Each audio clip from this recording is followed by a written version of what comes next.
Hello, my name is Rohit Kumar, and today we are going to discuss a very important topic, that is ResNet. So, if you are a artificial intelligence enthusiast or you are working in the field of deep learning, so you definitely must have come across a term, that is ResNet. So many people do ask that there are a number of data sets we usually use in the field of deep learning. There are so many different models. So, what specifically this term ResNet is all about and why it is so popular? So, ResNet is nothing but it's an artificial neural network. So coming to the actual point means from where all these concepts and all these things you can learn. So let me take you to the homepage of a paper which is Deep Residual Learning for Image Recognition. So this particular paper gives you a kind of basis or the fundamental concepts regarding ResNet. So if you are interested in the deep study of ResNet, I will highly recommend it to go through this particular work. Now, this particular work, why it is so important and all the things which are supposed to be there means normally we come across the basic things about any particular topic, but when it comes to the in detail things, we don't know much about it. So let me tell you that what ResNet is all about. So ResNet is a kind of deep learning model which is used for different applications. Specifically, people do go for the kind of vision application, computer vision applications. And people also ask that whether it's a CNN or RNN. So it's a convolutional neural network architecture, and it makes possible to construct networks with the up to 1,000 convolutional layers. So obviously, if you are going to have a very dense kind of neural network, then it's a quite suitable thing for you. Now, next question comes up with that why it is called ResNet. So usually, as I told you already, that it's a kind of artificial neural network, and it works based on the principle of residuality. So it's a residual network. So residual network is a specific type of neural network which were introduced in 2015, and those are also introduced by some of the researchers, visionary researchers, and they used this thing in their paper Deep Residual Learning for Image Recognition, the same paper I'm showing you here. Okay, so it's a kind of fundamental paper for ResNet. So whenever you are going to implement any particular concept based on ResNet, you should have the basic fundamental knowledge of this particular concept.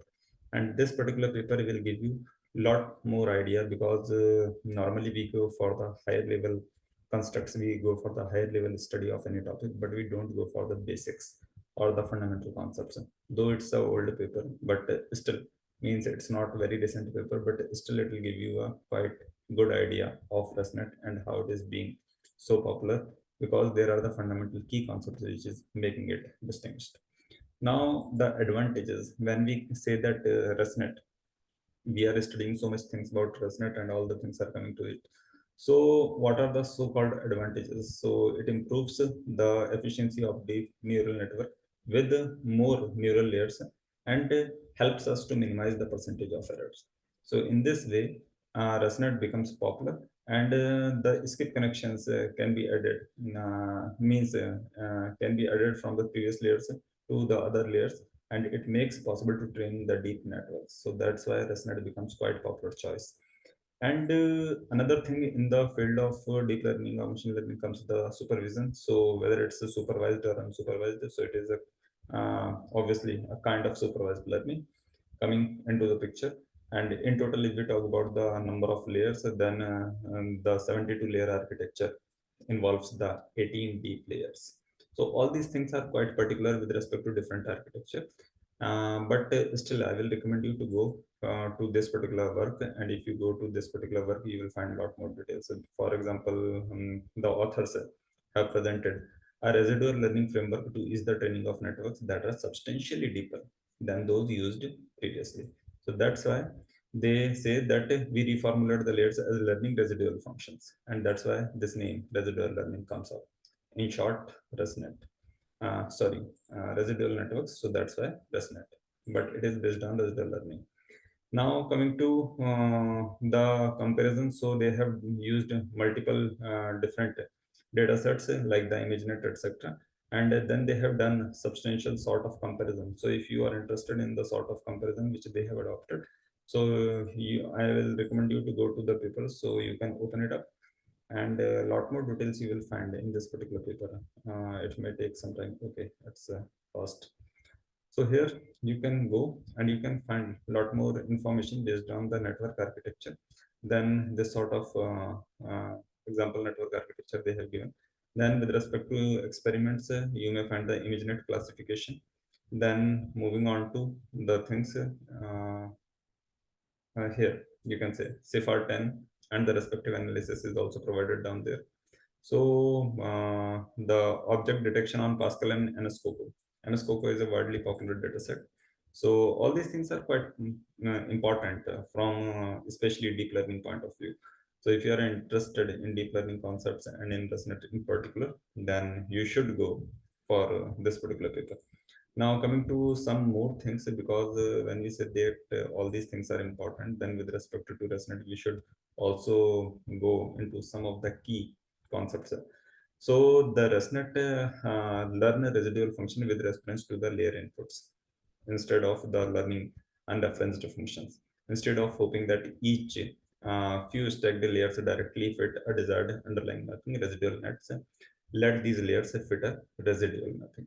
So that's why in this way it's a different. And with respect to paper, all the details you will find there. So I hope the things are clear now.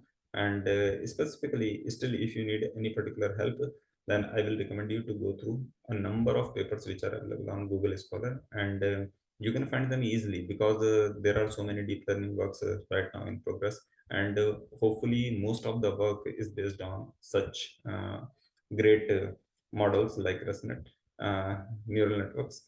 And the some of the papers which are there means the kind of papers which are quite popular and sort of things. Let me tell you, Inception V4, the Inception, ResNet, and the impact of residual connections on learning is one sort of paper which is focusing on the residual connections on learning. Then the deep lab, the semantic image segmentation with a deep convolution nets across convolution and fully connected CRFs is also there. Then the RegNet is there, which is a self-regulated network for image classification. Then SpyNet is there, which is learning scale permitted backbone for recognition and localization. So these are some of the examples which are available down there. Means you can find in the existing literature using any specific scholar search engine. But the point is that when all these things are available, then particularly all these works are focusing majorly on what things. So some of the common things that you can have with respect to this particular data set are image classification, quantization, then federated learning, and the sort of object detection, then semantic segmentation, time series analysis, etc. These are some of the means kind of works that you can do with this particular data set. And obviously, there are so many related data sets, so you can perform the same things with them also.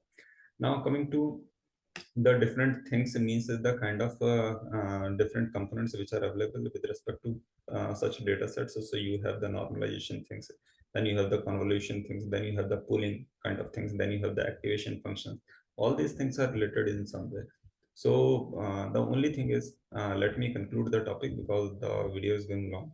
That just go through this particular paper, and you will find a lot more details including the convolution, including the activation function, the residual learning, and obviously image recognition. So that's all from my side for this particular video. If you didn't like anything, please do comment and criticize the video. I will definitely try to incorporate your suggestions in the form of improvements in my next coming videos. Thanks for watching. Have a good day.